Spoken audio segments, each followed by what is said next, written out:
Oi, gente, bem-vindos a mais um vídeo aqui no canal e bem-vindos também a mais um diário de gravidez agora do segundo mês, que corresponde aí mais ou menos entre 5 e 8 semanas, tá bom? Como no vídeo do primeiro mês eu já fiz um apanhado bem, completo sobre sintomas, descoberta e tudo mais, acredito que os próximos vídeos vão ficar um pouco mais curtos, mais objetivos, o que é bom também, para vocês conseguirem acompanhar e tudo mais. Mas como eu combinei com vocês, eu não podia deixar de registrar esse momento aqui em nossas vidas. Eu acredito que os vídeos sempre vão ser muito, assim, comparados ao vídeo anterior.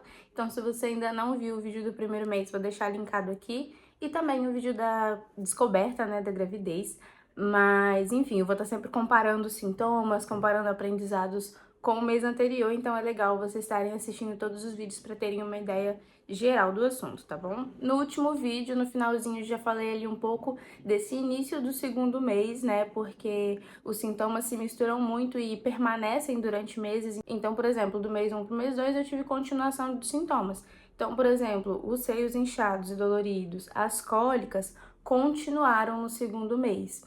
Um pouco mais fracas as cólicas, o seio continuou da mesma forma, difícil de encostar, difícil de tomar banho, então era bem desconfortável. Mas assim, comparando a muita gente que passa muita coisa nas gestações, tava tudo tranquilo, era mais um desconforto ali, né? Inclusive falando disso, de gestações que são barra pesada, digamos assim, o maior sintoma, geralmente é o enjoo. Tem mães que passam os primeiros 3 meses vomitando horrores, não conseguem se alimentar bem, precisam até ir ao hospital para fazer suplementação com soro, enfim, ficarem internadas e tudo mais. E assim, sinceramente, gente, nesse quesito, eu preciso dizer que eu me senti privilegiada.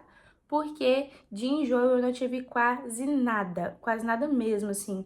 Eram enjoos muito leves, eu chegava a fazer ânsia de vômito, chegava a ter que esperar um pouco pra comer, ou eu não consigo, até hoje ainda, comer e já escovar os dentes é impossível, mas eu não vomitei nenhuma vez, sabe, até agora. Nesse momento que eu tô gravando o vídeo pra vocês, eu tô de 17 semanas, então já tô aí no 5º mês. Até agora eu não vomitei, agora, os enjoos já sumiram 100%, mas os que eu tive foram muito leves, muito brandos, assim, e fáceis de lidar. Então, assim, eu agradeço muito a Deus por isso, porque eu consegui me alimentar bem, principalmente nessa primeira fase, e não tive esses enjoos terríveis que as pessoas têm. Tive aquele enjoo leve, enjoei de algumas comidas, mas assim, tudo muito tranquilo se eu for olhar, um parâmetro geral do que a gente espera de uma gravidez, né? E aí, para além de não ter tido enjoo, eu também tive um aumento do apetite. Então, aquela fome desesperada. E aí, como eu não tava com enjoo o suficiente para me parar, eu comi que é uma beleza, gente. Assim, graças a Deus comi coisas saudáveis, Consegui manter aí uma alimentação ok. Claro que, se eu fiquei com vontade de comer alguma coisa, não me privei. Final de semana continuou a mesma coisa, comendo um pouco mais tranquila. Então, assim, continuei minha alimentação normal. Coloquei mais fruta, coloquei mais verdura. E assim, gente, mas é uma fome que parece que não sacia. De 2 em 2 horas eu tava com fome. E fome, assim, de comer um pratão, sabe? Então, assim, eu tive que me policiar pra não exagerar. Porque é aquilo, você não precisa comer mais porque você está grávida. Não, você precisa, geralmente, acho que aumentar a proteína, não sei. Acho que é isso. Mas fora isso, é mais ou menos os mesmos gastos que o seu corpo normal. Então eu tive que me policiar muito pra não comer além da conta. Porque como não tinha enjoo, eu só comia. Então, assim, muita fome o tempo inteiro. Eu acordava com fome de madrugada. Fome o dia inteiro, assim. Tinha dia que eu fazia 8 refeições. Isso fora beliscar alguma coisa ao longo do dia. Então, assim, eu tentava fazer porções menores, mas sempre com fome, sempre com fome. E aí, o que que me pegou nesse mês? Graças a Deus, como eu falei, não tive tantos enjoos, mas o que, tipo assim, me pegou, que foi o meu ponto fraco, assim, foi o cansaço e a fadiga. Como vocês podem ver, ainda sinto um pouco de fadiga, mas nesse segundo mês, segundo e terceiro ali, nesse segundo mês, a fadiga e o cansaço eram esmagadores. E assim, mais uma vez, obrigada, Senhor, por ter me permitido viver esse momento em casa. Porque eu fico pensando, se eu tivesse que trabalhar fora, assim como eu trabalhava, era longe, de casa, então é muito tempo de percurso. Como eu falei nos últimos vídeos, tem projetos, né, que eu trabalho em casa, tem coisas que eu preciso fazer, muitas consultas também, muitas coisas. Então, assim, muito cansaço, muita fadiga. Fadiga de trocar de roupa, fadiga de tomar banho, fadiga de... Gente, minha casa, meu Deus, tadinha, eu só varria o meio assim, sabe? Você varrer em pé assim, só empurrando a vassoura assim, ó. Porque se eu ficava abaixando, se eu ficava me exercitando muito ali, já era motivo de eu ter que parar, sentar, dar uma respirada. Então qualquer coisa me dava muita fadiga. Como eu falei, né, como vocês estão vendo, eu ainda tenho fadiga e acredito que, né, com as mudanças do corpo, né, isso vai manter de alguma forma. Mas assim, nem se compara ao dessa época. Eu me sentia inválida, sabe? De certa forma, porque tudo me cansava. Eu não conseguia fazer nada, sabe? Que era extremamente cansativo. E o cansaço, gente, parecia que eu tava com uma anemia profunda.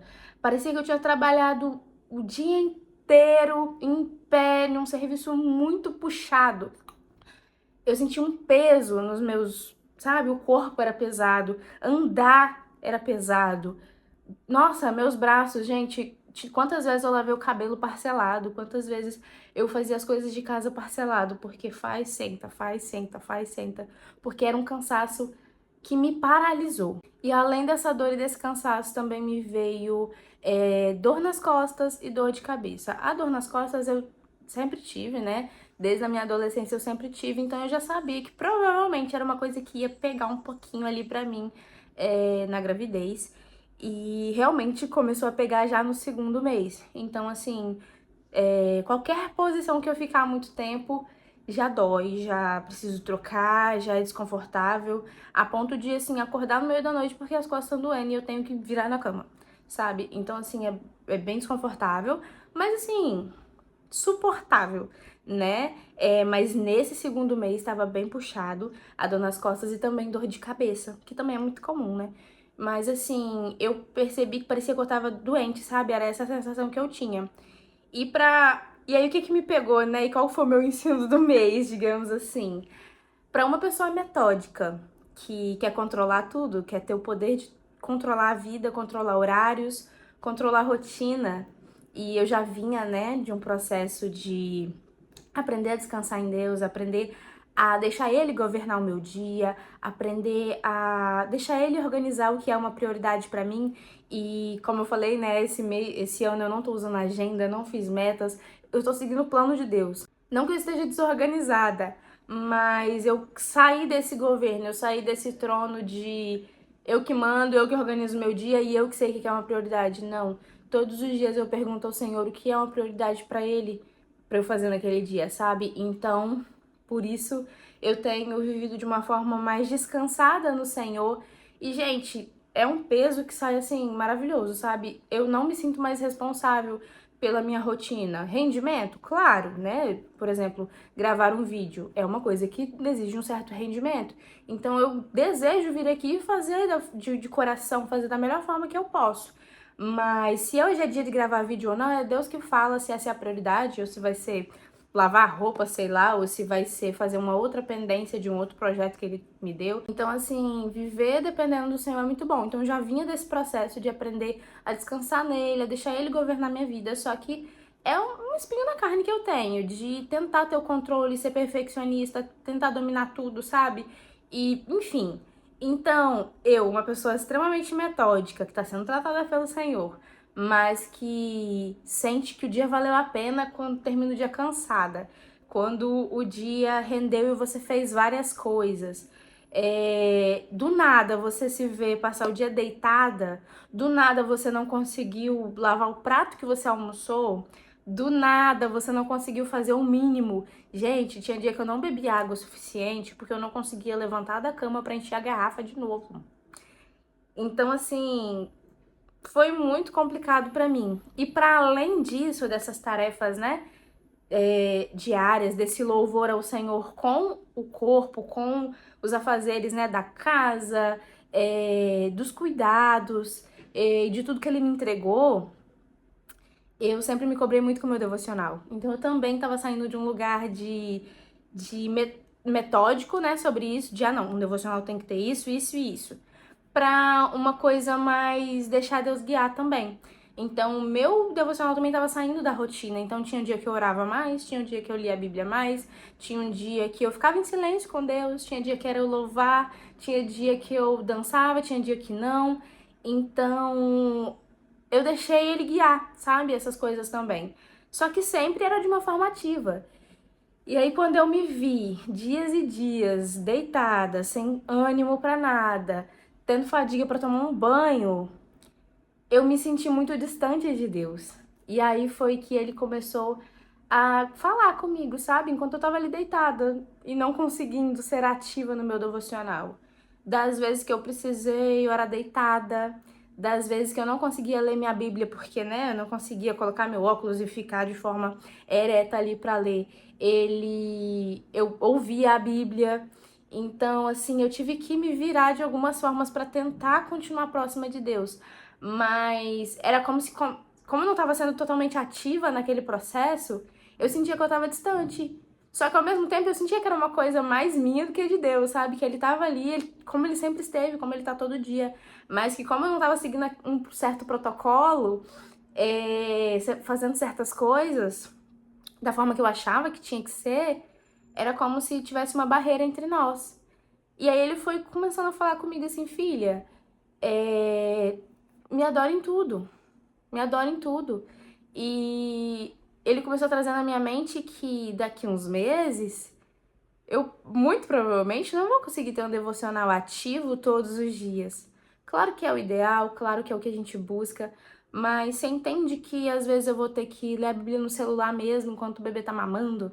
Você entende que eu vou ter que orar enquanto eu tô fazendo o bebê dormir, ou louvar o Senhor enquanto eu tô ninando o bebê, ou dando banho, ou vai chegar no fim do dia, eu vou estar exausta e eu vou ter que tirar 10 minutos do que eu dormiria para eu ficar totalmente entregue ao Senhor. E esses 10 minutos vão ser tudo que eu tenho, porque se eu não descansar o suficiente, eu não vou cuidar do bebê o suficiente, não vou me dar o meu máximo e não vou estar louvando a Deus como eu poderia, cuidando desse bebê. Então, assim, tipo assim, querida, sua rotina vai virar uma loucura. Então, quebra protocolos, chega de protocolos, deixa eu guiar a sua vida. Porque é como se ele estivesse me ensinando que eu preciso louvar ele em tudo. Eu preciso louvar ele quando eu consigo sentar e ler minha Bíblia, mas eu preciso louvar ele também quando eu não consigo nem levantar da cama. Ou quando eu não consigo um tempo para sentar e falar com ele, mas que eu posso falar com ele quando eu estiver fazendo qualquer coisa, sabe? Eu posso estar simplesmente ali fazendo o bebê dormir, sentindo a presença dele, só consciente de que ele está naquele lugar, sabe? Assim como foram esses dias de muita fadiga e cansaço, onde às vezes eu só ficava em silêncio, quietinha, percebendo a presença dele, sabe? No quarto, sentindo a presença dele cuidando de mim, sentindo a presença dele mesmo quando eu não estava bem, eu sabia que ele estava lá. E eu sabia que ele estava cuidando de mim, me guardando, sabe? Então, assim, esse mês dos 2 meses ele me ensinou muito sobre adorar em tudo, adorar quando eu tô bem, adorar quando eu não tô bem, adorar quando eu tenho tempo para sentar e falar com ele, mas adorar também quando as minhas condições não são as favoráveis, sabe? Quando eu tô passando mal ou quando eu vou ter um bebê aqui, quando eu vou ter coisas que exigem de mim, sabe? Mas então é como se ele já estivesse me preparando para quando o bebê estiver aqui, para quando a minha rotina tiver uma loucura, para quando eu tiver um recém-nascido em casa, ou até quando eu já conseguir estabelecer uma rotina, mas que por mais que você coloque rotina na vida de uma criança, acontece muita coisa, gente. É uma aventura. E eu sinto que ele tá me ensinando agora como adorar ele em qualquer circunstância. Ele tá me preparando para um próximo momento, para ser uma mãe que adora ele, porque eu ainda não sei fazer isso e eu sei que vai ser uma grande aventura, mas eu sinto que ele tem me preparado para isso, para adorar ele em tudo, adorar em meio a uma rotina bem louca, adorar fazendo algo que eu nunca fiz antes. E ele também me ensinou que simplesmente descansando e respeitando o cansaço, respeitando o tempo ali que eu precisava, eu também estava louvando ele, porque como, né, a gente já conversou aqui, filhos são bênçãos do Senhor. E se esse filho está sendo gerado dentro de mim, é para a glória dele, é para o louvor dele. E ele, como eu falei, né, é uma honra ter sido escolhida para ser mãe, para louvar a ele sendo mãe, louvar a ele criando alguém, gerando alguém, cuidando de alguém que é filho dele. Então, assim, você entende a responsabilidade que é cuidar e criar como mãe, mas de um filho de Deus, sabe? Eu tô cuidando do filho de Deus, entendeu? Porque assim como eu sou filha dele, essa criança é filha dele também. Então, é muita responsabilidade. Então, assim, eu me sinto muito privilegiada. E naquele momento dos 2 meses, o melhor que eu podia fazer, o maior louvor que eu podia dar ao Senhor é respeitar os limites do meu corpo e ficar deitada. Respeitar os limites do meu corpo e descansar mais. Respeitar os limites do meu corpo e não varrer a casa. Quando você respeita os limites da sua gestação, sabe? E, por exemplo, agora, né, que eu já tô um pouco mais avançada, esse cansaço, essa fadiga já se dissiparam. Eu sinto bem mais tranquilo. Então, hoje é o tempo de eu fazer um pouco mais, hoje é o tempo que eu consigo fazer um pouco mais. Então, era só esperar, sabe? Era só uma fase onde o meu corpo precisava de mais repouso, onde o meu corpo precisava de mais descanso. Então, assim, sabe? Tudo bem, sabe? Eu descansar naquele momento. Era a forma que eu poderia louvar o Senhor da forma mais genuína, respeitando o meu corpo, cuidando do bebê. E a forma que eu podia cuidar do bebê era descansando. Então, muitas vezes eu sinto que a gente sente que tem que estar fazendo tudo. É aquela necessidade de merecimento da graça, né? Mas a gente nunca vai merecer. É como se a gente tivesse que cumprir um certo protocolo, sendo crente, sendo evangélico, para merecer o amor de Deus, para merecer a graça de Deus. Só que a gente sabe que não é assim, não é por merecimento. Não é porque eu fiz determinadas coisas, não é porque eu fiz jejum essa semana ou não. Claro, né? Nós temos que fazer por amor, nós temos que exercer essas coisas, porque, sabe, a gente ama tanto ele que a gente exerce, mas não por um merecimento, jamais por um merecimento. Eu não posso me sentir próxima do Senhor só quando eu consigo cumprir aqueles protocolos que eu coloquei na minha cabeça, que fazem parte da vida cristã, sabe? Porque ele tá aqui agora comigo, ele tá aí com você agora, você sentindo ou não. Então, o que nos resta, o que fica, o que compete a nós é perceber a presença dele, é viver uma vida devocional, muito mais do que cumprir protocolos, é adorá-lo em espírito e em verdade, em toda a sua vida, com tudo que você fizer. Foi esse o recadinho de Deus pra mim no segundo mês e o recadinho que eu passo pra vocês aqui agora. Adore em tudo que você fizer, tá bom? Foi esse o vídeo de hoje, espero que vocês tenham gostado. Se inscrevam para continuar acompanhando os vídeos aqui, não só do Diário de Gravidez, mas sobre todos os vídeos que eu posto por aqui. Me segue lá no Instagram também, que é a Ariane Prati, e compartilha com um amigo que você acha que precisa ouvir sobre isso também, tá bom? Um beijo, fiquem com Deus.